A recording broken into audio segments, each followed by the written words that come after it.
দিন দিন জিনিসপত্রের দাম যেভাবে বেড়ে চলেছে, ভাড়ার টাকা আস্তে আস্তে সব শূন্য হয়ে যাচ্ছে। দেখেছি গিন্নি, একবার কাল সকালে বাজারে। বলি থামো তো গোবিন্দর বাবা, থামো। বলি কি দরকার ছিল তোমার বাজারে যাওয়া? তা গোবিন্দ আছেটা কি করতে? ছেলেটা তো একেবারে বকে গিয়েছে, লেখাপড়াটাও তো ঠিক করে শিখলো না, সারাদিন শুধু বন্ধুদের সাথে ঘুরে বেড়ানো এই করে যাচ্ছে। আজও আসুক বাড়ি, একটা হেস্ত নেস্ত আমি করেই ছাড়বো। আসুক আজও বাড়ি। আমা জোর খিদে পেয়েছে, খেতে দাও তো। খিদে পেয়েছে? খিদে পেয়েছে শয়তান ছেলে! একবার তোর বাবার দিকে চেয়ে দেখ, খেটে খেটে মানুষটার কি অবস্থা হয়েছে। শরীরটা খারাপ, তাও এই শরীর নিয়ে কাজে যেতে হচ্ছে। কেন? কি জন্য? আমাদের একটা জোয়ান ছেলে আছে, তিনি তো একেবারে অকম্মার ঢেঁকি। কোনো কাজ তো করিস না, ভাড়াটা আস্তে আস্তে শূন্য হয়ে যাচ্ছে। কোনো ঠিক নেই কালকে আমরা কি খাবো কি করব। আর এদিকে তুই সারাক্ষণ খালি টোটো টোটো করে ঘুরে বেড়াচ্ছিস শরীফের সাথে। ওরও কোনো চিন্তা নেই ওর ঘর বাড়ি নিয়ে। আজই ওর মায়ের সঙ্গে দেখা হলো, ওর বাড়িতেও ঠিক এই একই অবস্থা। তুমি তুমি তুমি চাওটা কি মা? শয়তান ছেলে আবার মুখে মুখে তর্ক করছে। যা, চোখের সামনে থেকে দূর হয়ে যা। কর না, একটা কাজ কর, কত মূর্খ দেখে নেব। রোজগার কর, নয়তো সংসারটা যে ভেসে যাবে। কথাটা বলে মুখে আঁচল চাপা দিয়ে কাঁদতে আরম্ভ করলো গোবিন্দর মা। মায়ের কষ্ট দেখে কাঁদো কাঁদো স্বরে গোবিন্দ প্রতিবাদ জানায়। কিন্তু মা, আমি আমি কি কাজ করব? আর কেই বা আমাকে কাজ দেবে? আমি যে আমি যে লেখাপড়া কিছুই জানি না। হারামজাদা, তোকে লেখাপড়া শিখতে কে বারণ করেছিল? আমি তো বারণ করিনি। আমরা বুড়ো, তুমি এত কথা বোঝো আর এটা বুঝতে পারলে না যে সংসারের কি হাল। খেটে খেটে তোর বাবার কি অবস্থা হয়েছে সেটা একবার দেখেছিস? আর হারামজাদা, তুই কি করছিস? ঘুরে বেড়াচ্ছিস। কি কুক্ষণে যে তোকে পেটে ধরেছিলাম রে, আমি এখন তাই ভাবি। কথাটা গায়ে লাগে গোবিন্দর। সে বলে, আমি আমি বাড়ি ছেড়ে চলে যাচ্ছি, যতক্ষণ না কাজ পাচ্ছি আমি ফিরবো না। এই বলে এক ছুটে বাড়ি থেকে দৌড়ে চলে যায় গোবিন্দ। হরনাথ জোর গলায় বলে ওঠে, আরে এ কি করলে? থামাও ওকে, থামাও। ভোর সন্ধ্যেবেলায় ছেলেটা বাড়ি ফিরে আবার চলে গেল। কিন্তু থাকুক, ও একদিন না খেলে কেউ মরে যাবে না। অনেক তো মিষ্টি মুখে ছেলেকে বোঝালে, কোনো কাজ হলো? যদি একটু শুধরোয় দাও এই চর খেয়ে, তাহলে শুধরবে। এই বলে নিজের কাজে ব্যস্ত হয়ে যান হরনাথ গিন্নি। বাড়ি থেকে বেরিয়ে সেই যে দৌড় দেয় গোবিন্দ, সোজা এসে থামে গায়ের নদীর ধারে। মন খারাপ হলে সে এসে উপস্থিত হয় এই নদীর ধারে। খানিকক্ষণ পর তার পাশে এসে বসে শরীফ। ওর মুখটাও বেশ পাংশু। হালচাল ভালো নেই রে ভাই, বাড়িতে আবার মার খেয়েছি ভীষণ। আমার বাড়িতেও ওই একই অবস্থা। খানিকক্ষণ নীরব থাকে দুজনে। তারপর গোবিন্দই আবার বলে, এবার এবার একটা কাজ দেখতে হবে ভাই। আমারও সেই ভাবনা বুঝলি, কিন্তু কিন্তু কি কাজ করবি বলতো? স্কুলের গন্ডিটাই তো পেরোইনি। বেশ ভাবনায় পড়ে গোবিন্দ। কথাটা তো ভুল নয়, তারা তো আর পড়ালেখা জানা লোক নয় যে মুখ থেকে কথা খসলেই একটা চাকরি হয়ে যাবে। এছাড়াও তারা কি কাজ পারবে এতদিন তো এ বিষয়ে কোনো চিন্তাই করেনি। শেষে শরীফ বলল, চল চল, এইখানে আর বেকার বসে থেকে লাভ নেই, আমরা বরঞ্চ একটু হাঁটি। ওরা দুজনে হাঁটা শুরু করলো। হাঁটতে হাঁটতে নানান সুখ দুঃখের কথা বলে চলল। ছোটবেলায় তাদের জীবনটা কত মনোরম না ছিল, কত সুন্দরী না ছিল সেসব দিন। যত ইচ্ছে ঘোরা, বাবা মা কিচ্ছুটি বলতো না। কিন্তু এখন বয়স বাড়ার সঙ্গে সঙ্গে সংসারের দায়িত্ব জোর জবরদস্তি তাদের উপর চাপানো হচ্ছে। বাবা মা কি বোঝে না যে গোবিন্দ আর শরীফ বড় হলেও মন এখনো ওদের সরল সাধাসিধে বালকের মতো। এসব ভাবতে ভাবতেই একসময় তারা এসে পৌঁছয় বৈকুণ্ঠপুর গ্রামের কবরস্থানে। জায়গাটা বেশ নির্জন আর থমথমে। আরে ভাই, আমরা তো গল্প করতে করতে কবরস্থানে চলে এলাম।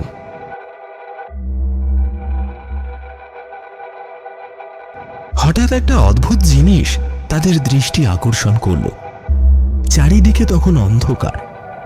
তাদের খুব কাছেই কিছু একটা যেন নড়ে উঠল। তারা সতর্কিত হয়ে ওঠে। তাদের ষষ্ঠ ইন্দ্রিয় এটা জানিয়ে দেয় এখানে কোনো একজন তৃতীয় ব্যক্তি উপস্থিত আছে। তাদের দৃষ্টি যায় একটা কবরের দিকে। একজন লোক সেই কবরটা খুঁজছে। চমকে ওঠে দুজনে। এর আগেও এক দুবার গায়ে কবর থেকে লাশ চুরির সংবাদ তাদের কানে এসেছে। তার মানে এসবের পেছনে এই ব্যক্তি। শরীফ বলল, ভাই, একে কিছুতেই ছেড়ে দেওয়া যাবে না, চল চল। ততক্ষণে সেই ব্যক্তির দৃষ্টি গেছে ওই দুই ছেলের দিকে। শরীফ তার মুখটা দেখে চিনতে পারে আর সবিস্ময়ে বলে ওঠে, আরে রফিক দাদা। ও তোরা! আমি তো ভাবলাম বোধহয় গায়ের কোনো মাতব্বর এসে হাজির হলো। তুমি তুমি এসব কাজ করছো? আরে কবে থেকে রফিকদা? এই ধর না, প্রায় মাস 2 হবে। কিন্তু কেন? এভাবে কবর চুরির কাজ যে বেআইনি। আরে চুপ কর। আইনি বেআইনি এসব বড় লোকেদের জন্য, আমাদের জন্য কোনো আইন নেই, বুঝলি? কিন্তু ওসব কিন্তু কিন্তু ছাড়। কাল আমি আমার বাড়িতে কি খাবো তার কোনো ঠিক নেই, আবার আইন দেখাচ্ছিস। এইসবের বন্দোবস্ত করতে কোনো আইন আসবে না। বল না তোরাই, আমাদের অভাব দূর করার জন্য কোনো আইন আছে রে? তাই আমাকে এই পথ ধরতে হয়েছে। এই গাঁয়ের আশেপাশে প্রায় 4-5টা গায়ের হাসপাতালে এখন নতুন মরার ঘর তৈরি হয়েছে। হাসপাতালের কিছু লোক আমায় বলেছে এরকম লাশ চুরি করে তাদেরকে দিলে পরে ভালো টাকা দেবে। টাকা টাকা টাকার জন্যই আমি এসব করছি, বুঝেছিস? বলেই পাঞ্জাবির পকেট থেকে কিছু একটা বার করল রফিক। দেশলাইয়ের আলোটা নিভে এসেছে। আর একটা দেশলাই কাঠি জ্বালাতেই ওরা দুজন চমকে ওঠেই। তারপর দেখে রফিকের হাতে রয়েছে নগদ টাকা। এত টাকা তো জীবনেই দেখিনি। আমার সাথে কাজ করবি কি? চমকে ওঠে গোবিন্দ আর শরীফ। কথাটা প্রথমে বিশ্বাস করতে চায় না ওরা। আসলে ব্যাপার হলো, কাজটা এতদিন ধরে করলেও আমার পক্ষে তো আর একসঙ্গে 5-6টা লাশ ওনাদের চালান দেওয়া সম্ভব না। একা মানুষ তো। এবার তোরা যদি আমার সঙ্গে কাজ করিস, সেক্ষেত্রে আমরা একই সঙ্গে অনেক কটা লাশ চুরি করে ওই মরার ঘরগুলোতে চালান দিতে পারবো। আর যা আয় হবে তা সমান সমান ভাগে ভাগ করে নেব আমাদের মধ্যে। এই প্রস্তাবে ভাবনায় পড়ে যায় গোবিন্দ আর শরীফ। দেখ, তোদের বাড়ির অবস্থা আমার জানা আছে, তাই বলছি আমার সাথে কাজ কর, কোনো চিন্তা থাকবে না।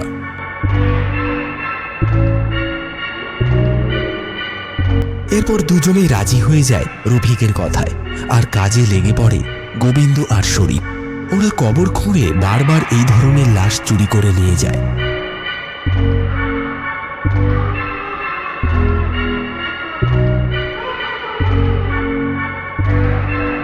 মাটি থেকে লাশ বের করে চোরাপথে হাসপাতালের অ্যানাটমি ডিপার্টমেন্টে সরবরাহ করে, যার ফলে সকলের হাতেই আসে মোটা টাকা।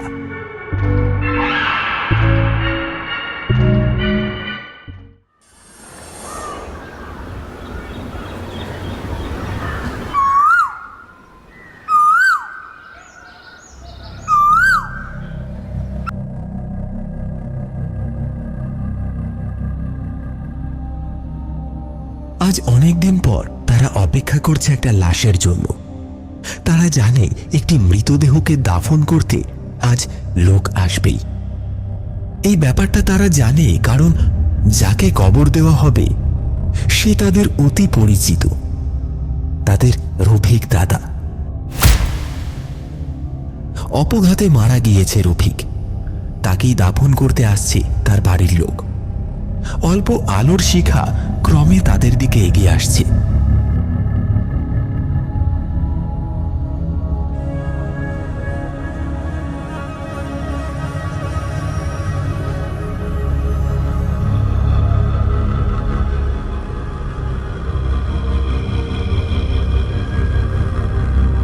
শরীফ বলল, ওই ওই যে তারা আসছে। ঠিক বলেছিস, আলোটা তো এদিকেই আসছে, নিশ্চয়ই ওই লাশটাকে নিয়ে আসছে। এত অপেক্ষা করার ফল তাহলে মধুর হতে চলেছে। ফেকফেকিয়ে হেসে বলল শরীফ। শরীফের কথা শুনে গোবিন্দ বলল, দূর থেকে নজর রাখতে হবে লাশটাকে দাফন করে চলে গেলেই আমরা আমাদের কাজ সেরে ফেলব। একসময় রফিকের লাশটাকে কবর দেওয়া হলো, কিন্তু কি আশ্চর্য, ওরা সেখান থেকে এক পাও নড়ছে না। আর যারা এখানে কবর দিতে এসেছে তারা বেশ আটঘাট বেঁধেই এসেছে। তাদের মধ্যে একজন বলল, প্রকৃতি আজ যতই মাতাল হয়ে উঠুক না কেন, আজ আমরা কেউ এখান থেকে নড়ব না। হ্যাঁ, একেবারে ঠিক কথা বলেছ। যেভাবে লাশ চুরি হচ্ছে তাতে করে এখান থেকে সরে যাওয়াটা ঠিক হবে না। কোনোভাবেই তারা তাদের লাশকে চুরি করে নিয়ে যেতে দেবে না। ওদিকে মেঘের গর্জন ক্রমশ বেড়েই চলেছে। অপেক্ষারত অবস্থায় শরীফ ফিস ফিস করে বলে উঠল, গোবিন্দ, আর এই গোবিন্দ, ওইদিকে তাকিয়ে দেখ একবার, এরা তো নড়ছে না। হ্যাঁ হ্যাঁ ঠিক তো, কত ভাবলাম এরা চলে গেলে তুই আর আমি আমাদের কাজটা সেরে ফেলবো, কিন্তু না, ধর এদিকে বড় বড় বৃষ্টির ফোঁটাও পড়া শুরু হয়েছে। পরিকল্পনা মতো এবার আর তাদের কাজ হলো না। লাশটাকে যারা এই কবরস্থানে এনেছে, অর্থাৎ লাশের আত্মীয় স্বজন, খুব সতর্ক হয়ে এসেছে। এই বৃষ্টির মাঝেও কেউ ছাতা মাথায়, কেউ বা আবার বড় ত্রিপল নিয়ে তার নিচে বসে পাহারা দিচ্ছে। লাশটাকে কবর দিয়ে তারা বাড়ি ফিরে গেল না। এইভাবেই কেটে গেল বেশ কিছুক্ষণ। তারপর শুরু হলো তীব্র ঝড় বৃষ্টি। গোবিন্দ আর শরীফ দূরে গাছের আড়াল থেকে সবটা নজর রাখছে, কিন্তু আর কতক্ষণ তাদের অপেক্ষা করতে হবে। প্রহরের সাথে সাথে প্রাকৃতিক দুর্যোগও বেড়েই চলেছে। এখনো যদি এরা এখান থেকে না সরে, তাহলে রফিকের লাশটাকে আজ আর উদ্ধার করা যাবে না, আর লাশটা না পেলে অনেকটা ক্ষতি হয়ে যাবে। পরিস্থিতি দেখে গোবিন্দ বলে উঠল, আরে লোকগুলো তো এখান থেকে সরছেই না। যেভাবে আটঘাট বেঁধে বসেছে তাতে মনে হয় না এরা সহজে এখান থেকে যাবে। তাছাড়া এই গ্রামের লোকগুলো আজকাল খুব চালাক হয়ে গেছে। আগে কি সুন্দর লাশ এনে দাফন করে চলে যেত, কিন্তু আজকাল এই ধরনের লাশগুলোকে তোলা ভীষণ চাপের হয়ে যাচ্ছে। যা বলেছিস। তাকিয়ে দেখ একবার, এই ঝড় বৃষ্টির মধ্যে দাফন করতে এসে কেমন তিরপল মাথায় দিয়ে বসে আছে, কেমন ভাড়া দিচ্ছে দেখ। আড়াল থেকে এসব দেখে আরো বেশি বিরক্ত হয়ে উঠল গোবিন্দ ও শরীফ। চল গোবিন্দ, এই বৃষ্টির মাঝে এখন আর আমরা এই কাজটা করতে পারবো বলে মনে হয় না। রাতের দিকে আবার একবার আস, তখন লাশটা আমাদের সঙ্গে করে নিয়ে যাব। এমনিতেও সারা শরীর ভিজে গেছে, পরে আসার সময় অন্তত একটা ছাতা নিয়ে বেরোতে হবে। হ্যাঁ ঠিক আছে, চল চল চল। অগত্যা ঝড় বৃষ্টির রাতে দুজনেই ফিরে গেল ব্যর্থ আশা নিয়ে। রাত তখন গভীর। গোবিন্দ শুনতে পেল বাইরে থেকে তাকে কেউ যেন ডাকছে। গোবিন্দ, গোবিন্দ, এই গোবিন্দ। ঘরের ভেতর থেকে গোবিন্দ ফিসফিস করে বলল, আরে এটা তো শরীফের গলা। আসছি শরীফ ভাই, দাঁড়া। গোবিন্দ তাড়াহুড়ো করে বিছানা ছেড়ে উঠল। সব ঠিক আছে তো? হ্যাঁ হ্যাঁ, সব ঠিক আছে। আগের থেকে বৃষ্টিটা এখন ধরেছে, তাড়াতাড়ি চল, আর দেরি করলে হবে না। গড়ে গড়ে বৃষ্টির মাঝে গ্রামের কাঁচা পথ ধরে দুজন এগিয়ে চলল কবরস্থানের দিকে।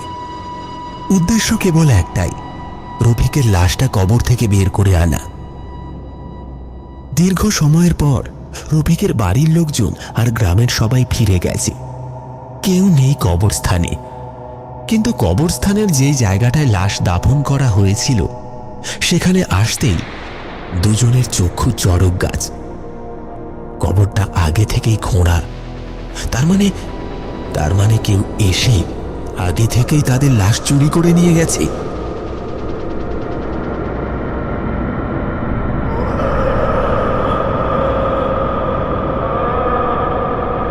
শরীফ ভাই, এটা কি হলো? কথাটি বলে পিছনে ঘুরল গোবিন্দ। সাথে সাথে চমকে উঠল সে। এ কি, শরীফকে এরকম দেখাচ্ছে কেন? চোখগুলো কেমন অদ্ভুত ঘোলাটে, দেহটাও কেমন যেন হলদেটে হয়ে গেছে। কি রে শরীফ, তোর শরীরের এ কি অবস্থা? তুই ঠিক আছিস তো ভাই? কামসা, আমি একদম ঠিক আছি, কিন্তু তুই তুই আর ঠিক থাকবি না। চমকে ওঠে গোবিন্দ। এ কি কথা বলছে শরীফ? এটা তো শরীফের কণ্ঠস্বর নয়। তাহলে এটা তো এবার ভয়ে শিউরে ওঠে গোবিন্দ। তার মুখ দিয়ে শুধু একটাই নাম নির্গত হলো, রফিক দাদা।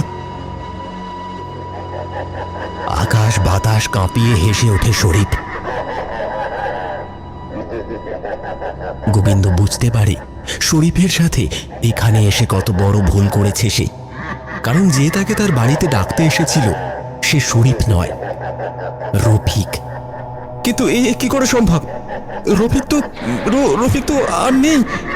রফিক তার দিকে তাকিয়েই হাসছে। এ কোনো সাধারণ হাসি নয়, এক পৈশাচিক হাসি।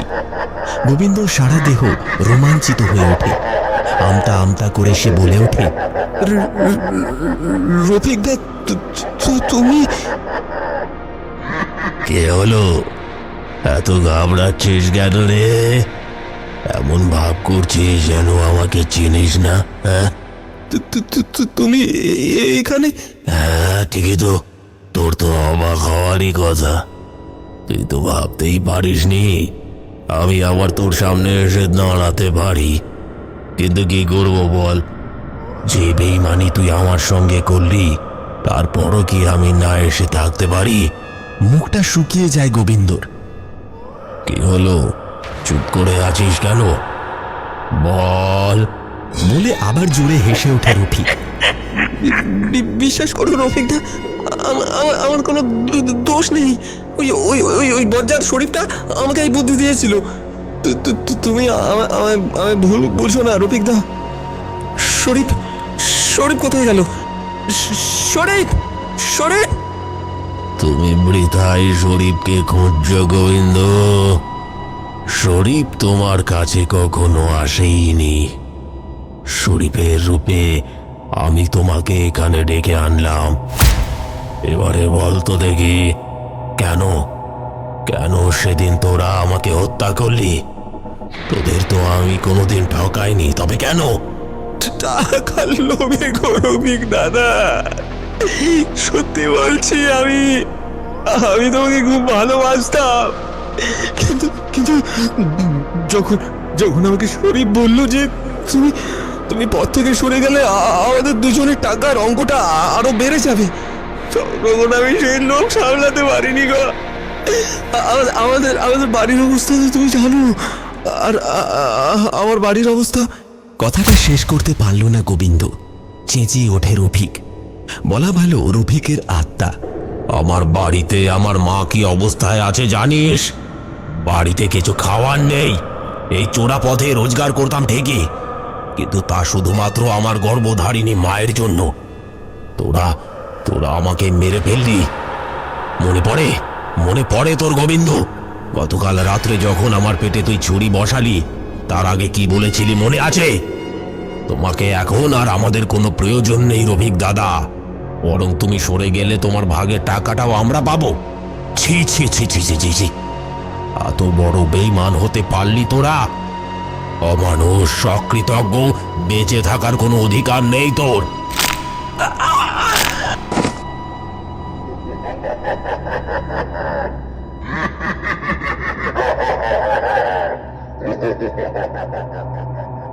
খানিকক্ষণ পর আকাশের অবস্থা ভালো দেখে শরীফ গোবিন্দকে ডাকতে এলো তার বাড়িতে।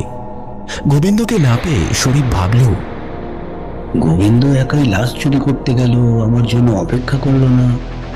না, এইটা কিন্তু গোবিন্দ মোটেই ঠিক করলো না। কাদামাটির রাস্তায় জোরে জোরে পা চালিয়ে কবরস্থানে গেল শরীফ। সেখানে যেতেই হঠাৎ সে থমকে দাঁড়ালো। টর্চ লাইটের আলোয় সে দেখল তার বন্ধু গোবিন্দর ঘাড় মটকানো নিথর দেহটা। এটা দেখে তার চোখ কপালে ওঠার উপক্রম। আর তারপরেই সে যা দেখল তাতে তার হৃৎপিণ্ড যেন মুহূর্তের জন্য বন্ধ হয়ে গেল। তার সামনে দাঁড়িয়ে রয়েছে বিভৎস একজন পরিচিত মানুষ, রফিক দাদা। তার কবরের ঠিক পাশে দাঁড়িয়ে ভয়ঙ্কর হাসি হাসছে সে। শরীফ ভয়ে দৌড় দিতে চাইল, কিন্তু না, সে পালাতে পারল না। তার পা দুটো কিসে যেন আটকে গেছে। এ কি হচ্ছে? বাঁচাও বাঁচাও বাঁচাও! জোরে জোরে কাঁপতে লাগলো শরীফ। চোখের সামনে সে তার বন্ধুর মৃতদেহ দেখছে। তবে কি তার ভাগ্যেও এই একই পরিণতি অপেক্ষা করছে? এরকমটাই অনুমান করলো শরীফ। তারপর ভয়ে ভয়ে সে বলল, আমাকে ক্ষমা করে দাও রফিক দাদা। আমি আর কখনো লাশ চুরি করবো না। যা আয় করেছি তার সবটাই তোমার বাড়িতে দিয়ে দেব। কেন শরীফ, কৃতকর্মের ফল পাবি না? যে তোদের আমি লাশ চুরি করা শেখালাম, আজ সেই আমারই লাশ চুরি করতে এসেছিস। তা এখন কি চুরি করবি না? না না না না না, চুরি করব না, কথা দিচ্ছি। আমার বড় ভুল হয়ে গেছে। কিন্তু আমাকে তো তোরা খুন করেছিস। না না, আমি না রফিক দা, আমি না। ওই গোবিন্দ, ওই তো তোমাকে চুরিটা মারলো। কিন্তু বুদ্ধিটা তো তোর ছিল, তাই না? পালাবার আর পথ নেই, সেটা ভালোই বুঝতে পারছে শরীফ। সব টাকার লোভে করেছি গো দাদা, সব টাকার লোভে। তা ঠিক, তোর যা খারাপ অবস্থা। একটু যেন নরম হয় রফিকের আত্মা।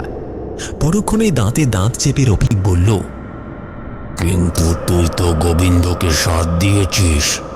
তোরা দুজনেই অপরাধী তোরা। ঠিক আছে, নে, দিলাম তোকে সুযোগ। পালা, প্রাণপণে পালা, চলে যায় এখান থেকে।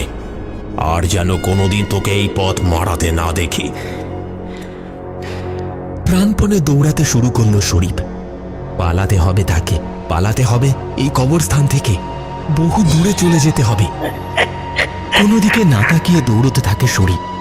কিন্তু যত দৌড়োয় ততই যেন তার কানে বাজতে থাকে সেই বীভৎস হাসি।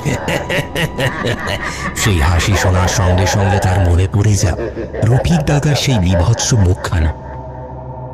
ইতিমধ্যে কখন যে ভোর 4টে বেজে গেছে তা তার খেয়াল নেই। গায়ের কাঁচা রাস্তায় বার কয়েক পড়ে যায় সে, তারপর আবার উঠে দাঁড়িয়ে দৌড়তে থাকে। ততক্ষণে সে জ্ঞান হারিয়ে মাটিতে লুটিয়ে পড়েছে। বেশ খানিকক্ষণ বাদে যখন শরীফ চোখ খুলল, তখন সে নিজেকে বিছানার উপর শুয়ে থাকতে দেখল। বিছানা ছেড়ে ধরফর করে উঠে বসে শরীফ। তারপর বাবাকে ডাক দেয়, আব্বাজান। দৌড়ে আসে রহিম চাচা। রাতের অন্ধকার কেটে দিনের আলো ফুটেছে। তখন আকাশও পরিষ্কার। রহিম চাচা বলল, কি হলো শরীফ, এখন ঠিক আছিস তো? আরে কোথায় গিয়েছিলিস বলতো? সারা শরীরে তোর নোংরা পচা দুর্গন্ধযুক্ত জল কাদায় মাখামাখি হয়েছিল। শরীফ কিছু বলতে পারে না। কি বলবে সে? তাকে নীরব থাকতে দেখে রহিম চাচা আবার বললেন, গতকাল রাতে গায়ে কত বড় কাণ্ড ঘটে গেছে জানিস? কি হয়েছে আব্বাজান? আরে আমাদের গোবিন্দ গতকাল এত ঝড় বৃষ্টির মাঝে ওকে কেউ মেরে ফেলেছে। ওর লাশটা আমাদের গায়ের ওই গোরস্থানের কাছে পাওয়া গেছে। আর কি অদ্ভুত জানিস তো শরীফ, গোবিন্দর মৃতদেহটা পড়েছিল ঠিক আমাদের রফিক মিয়ার কবরের সামনে। শিউরে ওঠে শরীফ। ভাগ্যিস সে ওই কবরস্থান থেকে পালিয়ে আসতে পেরেছে।